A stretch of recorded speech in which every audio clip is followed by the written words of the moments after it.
Day 2 ng concert ni TJ Monterde. At buti na lang ay nakabili pa kami ng ticket.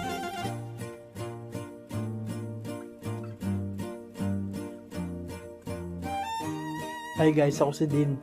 Di ako tamad pero hindi ko lang alam kung anong gagawin ko. Kaya tara, sa concert tayo.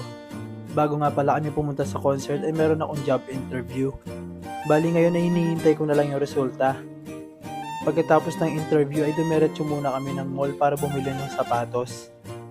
Pagkatapos ay nagbiyahe na kami papunta ng Cubao. Bali dapat ay day 1 kami manunood pero wala na kami nabiling ticket. Sa dito na lang daw yung may available na ticket at platinum pa. Mukhang para sa amin talaga to dahil saktong 3 na lang yung available. Kasama ng perks ng platinum ticket ang soundcheck with TJ Monterde. Hello po sa inyo lahat! Team Day 2! Kaya naman lahat kami ay nagkaroon ng pagkakataon para makapagpa-picture sa kanya. Nakita rin namin si Direk John Prats kaya naman nagpa-picture na rin kami. Sobrang ganda rin na naging opening ng concert. Nakakakilabot na experience yun lalo na first time ko lang din maka-attend ng concert. Kinat ko na nga lang pala dito yung video dahil medyo mahaba. Pero madidinig nyo dito ang sobrang lakas na hiyawan.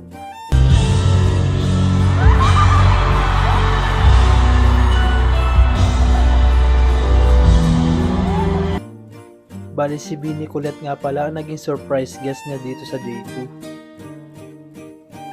2. Dahil sa may aisle kami nakapwesto ay nagkaroon kami ng pagkakataon para makahawak sa kanya.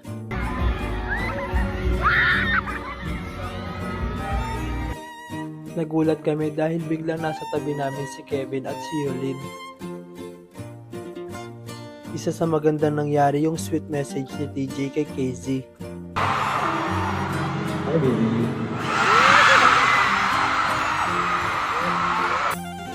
Kitang-kita din ng lahat na sobrang kinilig siya. Ang sumunod na guest naman ay ang bokalista ng Hail.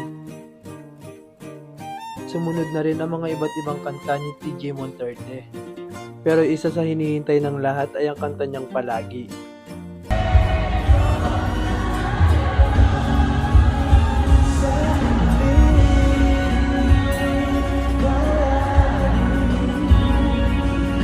At ito na nga yung pinakahinihintay nila para makapag-propose. At meron nga din dito sa may harapan namin. Kaya congrats po sa lahat na nakatanggap ng matamis na oo. At ang pinakahuling kinanta niya ay ang sikat niyang kanta kung saan siya nakilala.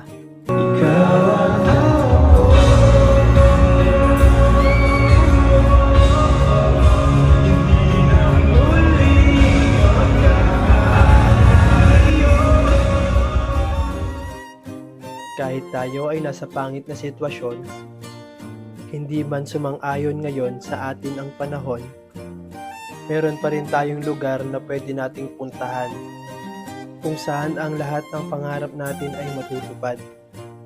Kaya naman, dun na muna tayo. Sa sarili na